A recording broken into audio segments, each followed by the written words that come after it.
नमस्कार और आप सभी का स्वागत है इस वीडियो में। आज इस वीडियो में हम लोग 7 क्वेश्चन अपना सॉल्व करेंगे।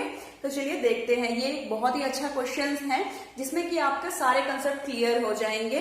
साइक्लिक के, आपके एक साथ काम करने वाले 3 लोगों के, और कौन सा काम कितने पार्ट में होता है, कैसे आप निकालते हैं डेज में, ये भी। तो ये क्वेश्चन बहुत ही ध्यान से देखिएगा, और अगर नहीं समझ में आए तो वीडियो को फिर से रिवाइंड करके शुरुआत से देखिएगा। और पेन पेंसिल जो भी है आपके पास, कॉपी लेके बैठिएगा। तो चलिए शुरू करते हैं। तो ये क्वेश्चन है, ए बी एंड सी 3 लोग हैं। ये लोग 24 डेज में 6, 12 रिस्पेक्टिवली, यानी ए आपका 24 डेज में, बी 6 डेज में और सी 12 डेज में काम कंप्लीट करता है। एक अवर दिया जाता है पूरा। How long will they take to complete work if they work together. अब इसमें मैंने 3 क्वेश्चन ऐड किए हैं। अगर वो तीनों एक साथ काम करने लगे तब उस काम को कितने दिन में करेंगे, या साइक्लिकली अल्टरनेटिवली करते हैं ना, एक बार पहले दिन ए करे, फिर बी करे, फिर सी करे, फिर चौथे दिन ए बी सी, ऐसे से साइकिल राउंड राउंड चलती रहे, तब कितने दिन लगेंगे। फिर सी क्वेश्चन क्या है, who will finish the work. तो यहाँ पे पूछा है कि कौन होगा इन तीनों में से जो कि काम को पूरा करेगा। तो चलिए पता करते हैं। सबसे पहले हम लोग टुगेदर, ये तो बहुत ही आसान है। कैसे, 1/a, 1/b, 1/c। इनकी क्या एफिशिएंसी है कितने दिन में करने की, कर लीजिए सॉल्व। तो ये है 1/24 प्लस 1/6 प्लस 1/12, ये हो जाएगा 6, 4, 2, है ना। तो यहाँ पे आप कर लेंगे 4, यहाँ 2, तो यह कितना हो जाएगा 7/24, यानी टोटल डेज आपके कितने लग रहे होंगे 24/7। अब दिन इस तरीके से है, लेकिन यहाँ पे ये तो आंसर आ गया आपका पहले का 24/7 टुगेदर। अगर वो लोग काम करते हैं तो इसको कैसे लिखा जाता है, 7 3 21 और 3/7 डेज, यानी 3 डेज और 3/7 ऑफ अनदर डे ना, 4th डे जो होगा। तो यहाँ पे पूछा है कि साइक्लिकली अल्टरनेटिवली काम कर रहे हैं तब कितने दिन लगेंगे। तो चलिए पता करते हैं। यहाँ पे देखिए, इसी से निकालेंगे हम लोग 3 डेज पूरे। अब मैंने बताया था ये जो 3 डेज होंगे, यहाँ पे 3 डेज में आपने देखिए तीनों लोग मिलके कर रहे थे, लेकिन यहाँ क्या है, एक बार एक करेगा, फिर दूसरा, फिर तीसरा। लेकिन यहाँ 3 दिन का काम पूरा करने के लिए कितने दिन लगेंगे, 3 टाइम्स ऑफ डे लगेंगे ना। यहाँ पे देखिए, यहाँ पे तीनों एक साथ कर रहे हैं, तो एक दिन में तीनों लोग मिलके कर रहे हैं। लेकिन जब अल्टरनेटिव कलर है, ये 1/3 करा होगा, फिर ये 1/3 मतलब अपने में एफिशिएंसी के हिसाब से, तो 3 दिन में जाके एक साइकिल पूरी होगी। तो यहाँ पे क्या हो जाएगा, इसका मतलब 3 × 3 9 डेज, ठीक है। 9 डेज ये लोग काम कर लिए होंगे। इसके बाद बचा 3/7 डे। अब यहाँ पे कौन आया होगा, 3 डेज की पूरी साइकिल कंप्लीट हुई, यानी सी तक काम हो गया। अब 3/7 डे है, ठीक है। अब यहाँ पे ए आएंगे। अब पहले हमें पता करना पड़ेगा कि ए 24 घंटे में कितना काम पूरा करता है। क्या पता करना है कि ए एक दिन में कितना काम करता है, 24 डेज में पूरा काम कर लेता है। तो 1 डे में कितना कर लेगा, 1/24 ऑफ वर्क। अब यहाँ पे हमें क्या पता लगाना है कि ये जो 3/7 डेज में काम कंप्लीट होता है, ये तो तीनों मिलके करते हैं, लेकिन अब करना किसको है, ए को। तो ये भी तो पता करना पड़ेगा कि काम कितना बचा है। मैंने पहले भी क्वेश्चन कराया था 2 लोगों के लिए, तो यहाँ पे कुछ और इसलिए ऐड कर दिया ताकि कंसेप्ट और ज्यादा क्लियर हो जाए। तो 3/7 डे में कितना काम बचा होगा। अब आप देखिए ये कितना था, 24/7 डेज में 1 यूनिट ऑफ वर्क हो रहा था। तो यहाँ पे 3/7 डेज में कितना काम होगा। अब बताइए, यहाँ पे 1 डे में 1/24 × 7 डेज, इतना काम होगा। 3/7 डेज में कितना होगा, 3/7, 7 7 कट 3 8, यानी इसका मतलब हो जाएगा 1/8, है ना। 1/8 ऑफ वर्क आपका बचा है, ठीक है। और कितना हो गया, 7/8 ऑफ वर्क कंप्लीट हो चुका है, 1/8वां हिस्सा बचा है।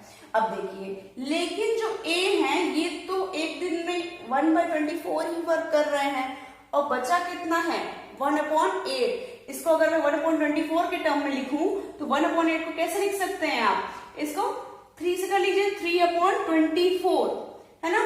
3/24 बचा है, लेकिन ये तो कर रहे हैं 1/24, तो अभी कितना बचा रह जाएगा 2/24, तो काम बचा रहेगा। ठीक, यानी हमारा जो 9 डेज के बाद 10th डे आएगा उस दिन 1/24 काम हो जाएगा। ठीक, कौन किया? ए। अब बचा 2/24 ऑफ वर्क, है ना। अब कौन आएगा? यहां पे आ जाएगा बी, 11th डे बी आएगा। ठीक है, अब इसके लिए कितना बचा है? 2/24 ऑफ वर्क बचा है, या 1/12 कह लीजिए। अब हमें क्या पता करना पड़ेगा कि बी की इफिशियंसी एक दिन में काम करने की कितनी है, वो उतना ही तो काम कर पाएगा जितनी उसकी इफिशियंसी है। तो बी 6 डेज में पूरा काम कर रहा है, तो 1 डे में कितना करेगा? 1/6। अब इसको आप कर लीजिए इसी फॉर्म में, ये क्या है? 1/12 है ना। तो ये क्या हो गया? 2/12, है ना, इस तरह से लिख सकते हैं। अब देखिए ये कितना कर ले रहा है? 2/12, ये ज्यादा काम कर ले रहा है ना एक दिन में, और हमें तो करवाना इतना ही था 1/12, यानी इसका मतलब कितना हुआ? यानी ये आधा दिन, यानी 12 घंटे में ही 1/12 काम कर लेगा, है ना। बहुत इजी है। तो यहाँ पे ये 12 जो है आवर्स में बी हमारा काम कर लेगा। तो इसका आंसर क्या आ जाएगा? यहाँ पे हो जाएगा 10 डेज एंड 12 आवर्स। ठीक है, इतने दिन लगेंगे, 9 डेज टोटल। फिर ए ने एक दिन ले लिया, थोड़ा ही काम कर पाया, बचा हुआ काम बी ने पूरा कर दिया, उसकी एफिशिएंसी बहुत अच्छी थी। तो आंसर आ गया 10 डेज एंड 12 आवर्स। अब who will finish the work? B will finish the work, है ना। कितने घंटे में? 12 घंटे में उसने पूरा कर दिया। तो ये बहुत ही अच्छा क्वेश्चन था। तो उम्मीद है कि आपको ये क्वेश्चन बहुत पसंद आया होगा, और अगर पसंद आया तो प्लीज इस चैनल को सब्सक्राइब भी कर दीजिए और नोटिफिकेशन को ऑल कर दीजिए, और अपने फ्रेंड्स में जरूर शेयर कीजिएगा। तो चलते हैं एक और अच्छे से क्वेश्चन की तरफ। A takes twice as much time as B, यानी बी जितना दिन ले रहा है उसका दुगना टाइम लेता है ए, यानी ये ज्यादा दिन ले रहा है, और कितना? 2 टाइम्स ले रहा है। और थ्राइस एज मच एज सी, तो ए कितना? 3 टाइम्स ऑफ सी ले रहा है।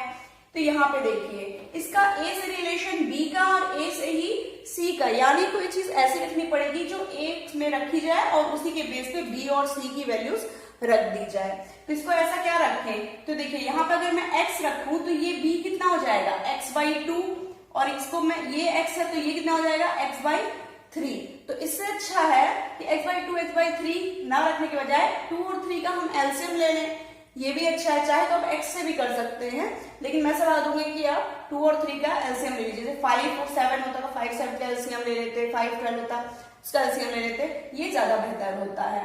तो यहाँ पे क्या हो जाएगा? इसको हम लोग मान लेते हैं 6 A takes 6x days, है ना।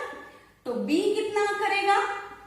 B इसका आधा, है ना, क्योंकि ये ट्वाइस एफिशिएंट था, यानी 3x डेज में, और C 1/3 था, तो 6x का 1/3 कितना हो जाएगा? 2x डेज में।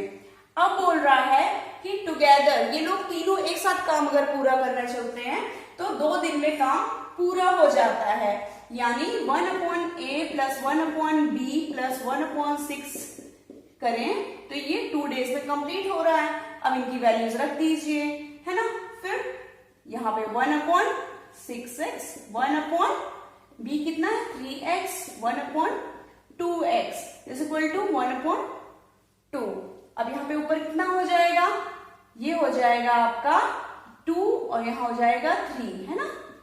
एलसीएम लेंगे तो इसको सॉल्व कर दीजिए, ये हो जाएगा 6/6x इज इक्वल टू 1/2, है ना।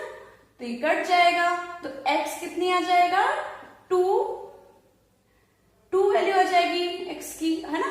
x की वैल्यू आप रख दीजिए a की, तो a कितना था? 6x, यानी a कितना दिन ले रहा है? a ले रहा है 6 × 2 12 डेज। b कितना ले रहा है? 3 2 6 डेज, है ना, और इसी का 1/3, तो ये कितना हो जाएगा? 4 डेज, है ना। 2 2 4 डेज, तो ये आपका वैल्यू निकल गई। इंडिविजुअली आपको पता करना था कि ये लोग कितने दिन में काम पूरा कर। सॉल्व करते हैं एक और क्वेश्चन। यहाँ पे बोल रहा है A can do 1/4 of work in 10 days, B can do 40% of work in 40 days, C can do 1/3 of the work in 13 days। और बताइए तीनों मिलके कितने दिन में काम पूरा कर लेंगे। तो कुछ भी नहीं है, आपको यहाँ पे पूरा काम ना बोल के कुछ पार्ट बोल रहा है। आप लोग क्या करते थे, पहले पूरा काम पता रहता था तब पार्ट निकालते थे। अब उल्टा है, पार्ट बता दिया है, पूरा दिन मतलब पूरा काम करने में कितना दिन लगेगा उसको पता करना है। अब देखिए ए जो है 1/4 ऑफ वर्क कर रहे हैं, है ना, 1/4 ऑफ वर्क इन 10 days। अब बताइए 1 वर्क पूरा काम करने में, 1/4 काम करने में जब 10 दिन लग रहे हैं तो पूरा काम करने में कितना दिन लगेगा, 10 into 4 यानी 40 days। तो ए की इफिशियंसी कितनी हो गई, 40 days। ठीक है, अब बी की पता कर लीजिए। बी क्या बोल रहा है, 40% बोल रहा है, कोई दिक्कत नहीं है 40%। अच्छा बताइए परसेंट में और फ्रैक्शन में क्या कोई फर्क है, कुछ भी नहीं है। आप 1/4 लिखिए चाहे 25% लिखिए, कोई फर्क है। मैं 40% ना बोल के अगर बोलती 4/10 2/5 वर्क, है ना, ये भी तो लिख सकते थे 2/5 वर्क। तो यही है 40% ऑफ वर्क, है ना, कितने दिन में कर रहा है ये कर रहा है 40 days में। ठीक है, 40 days में तो टोटल वर्क यानी 1 minute ऑफ वर्क कर लीजिए इसको 40 into 100/40, है ना, तो कितना दिन आ गया 100 days। ठीक है, बी की इफिशियंसी कितने में 100 days। इसी तरह से सी भी आप देखते कर लेंगे 1/3 ऑफ वर्क 13 days में, 1/3 काम, है ना, 1/3 काम अगर 13 दिन में कर रहा है तो पूरा काम कितना दिन में करेगा 30 into 3 यानी 39 days। अब आप बताइए ए की इफिशियंसी आपको पता चल गई कि ए की इफिशियंसी है आपकी 40 days, बी की क्या है 100, सी की कितनी है 39। ठीक है, तो अब बताइए टुगेदर आप कितना काम करेगा कितने दिन में, उसको आप पता कर लेंगे। तो आप इसको पता कर लीजिएगा 1/A plus 1/B plus 1/C, है ना, 1 टोटल डेज। इससे आप पता कर लेंगे। तो ये होमवर्क मैं दे रही हूँ आपके लिए, आपको इसको सॉल्व करना है, कमेंट में आंसर देना है कि कितना आए। सॉल्व करते हैं। ये क्वेश्चन बहुत ही लंबा चौड़ा है और मुझे आपको समझाना पड़ेगा ये क्या कह रहा है, लेकिन यकीन मानिए ये क्वेश्चन बहुत ही अच्छा था, इसलिए मुझे इसको लिखना पड़ा, भले ही टाइम लगेगा लेकिन मैं आपको समझाऊंगी। और ये बहुत ही अच्छा क्वेश्चन है, इसको अगर आप समझ गए तो आपके अंदर से कुछ ऐसे क्वेश्चंस मैं करवा रही हूँ टाइम एंड वर्क के, जो कि क्वेश्चंस अक्सर आते हैं और इनको अगर आपने समझ लिया तो टाइम एंड वर्क आपके लिए कुछ भी नहीं रह जाएगा, सबसे इजी टॉपिक हो जाएगा मैथ का। PQR 3 लोग हैं, टुगेदर कैन टाइप टू, ये तीनों लोग मिलके 216 पेजेस छापते हैं या लिखते हैं, टाइप करते हैं इन 4 hours, यानी PQR तीनों मिलके 216 पेजेस 4 hour में टाइप कर रहे हैं। जो चीज क्वेश्चन में लिखी होती है ना उसको एक बार लिख लेंगे तो क्वेश्चन इजी लगने लगेगा, फिर बार बार पढ़ना भी नहीं पड़ेगा। इन 1 hour 1 घंटे में R can type as many pages more than Q, यानी R टाइप करता है Q से ज्यादा। कितना ज्यादा, X। More than Q as Q can type more than P। अब यहां पे क्या है, Q भी P से ज्यादा टाइप करता है, कितना, उतना ही जितना R ज्यादा टाइप करता है, यानी ये अमाउंट सेम है ना, ये जो दोनों में डिफरेंस है ये सेम है। अब बताइए अगर मैं PQR को ऐसे लिखूं तो Q और ये Q है ना, सबसे छोटा कौन है, ये रहा P, है ना, PQR, और इनमें डिफरेंस कितने का, XX। अब बताइए Q को अगर मैं ये Q इसको मैं A मान लेती हूँ कुछ देर के लिए, अगर ये A है तो A प्लस X, है ना, ये A प्लस X समय 1 घंटे में R ले रहा है, और P कितना ले रहा है, A माइनस X, है ना, समझ में आ रहा है। 1 घंटे में A अगर वक्त ले रहा है, ठीक है, इतने पेजेस छाप रहा है, तो R कितना छापेगा, A प्लस X, है ना, X अमाउंट ज्यादा, और उतना ही X अमाउंट कम P छापेगा। और यहाँ पे देखिए 4 घंटे में 216 पेज ये लोग छाप रहे हैं। तो 1 घंटे में कितना करेंगे ये लोग? 1 घंटे में कितना करेंगे? 4 से डिवाइड कर दीजिए, ये कितना आ जाएगा? 554 पेजेस। अब यहाँ पे देखिए 1 घंटे में 54 पेजेस इन्होंने टाइप किए हैं। अब आप बताइए, तीनों लोग मिलके 54 पेज छाप रहे हैं, तो एक जो P है आपका, ये कितना छापा होगा? A minus x. क्यों कितना किया होगा? A पेजेस किया होगा। R कितना किया होगा? A प्लस एक्स करा होगा। Minus x plus A plus x 54 pages छापे हैं 1 घंटे में, है ना? तो 54 वैल्यू दी हुई थी। अब यहाँ पे देखिए x कैंसिल, ठीक है, x कैंसिल हो गया। आपको कभी भी जब ऐसे दिया जाए ना, तो ऐसा मत करिएगा कि a plus x, a plus 2x, बहुत ज्यादा अनप्रोफेशनल लगता है। ये करना सही रहता है जब कट जाती है वैल्यूज, ठीक है। तो x आपका अपने आप ही चला गया, वरना x की वैल्यू आपकी रह जाती है और परेशान रहते हैं कि क्वेश्चन इनसफिशिएंट है। अगर डाटा इनसफिशिएंट आपको ऑप्शन दे देता है, आप डाटा इनसफिशिएंट पे लगा के चले आते हैं, ठीक है, उसकी कोई जरूरत नहीं है। यही तरीका कभी भी अपनाएंगे तो कभी गलत नहीं होगा, ठीक है। अब देखिए A 3A 54 पेजेस, तो A कितने दिन?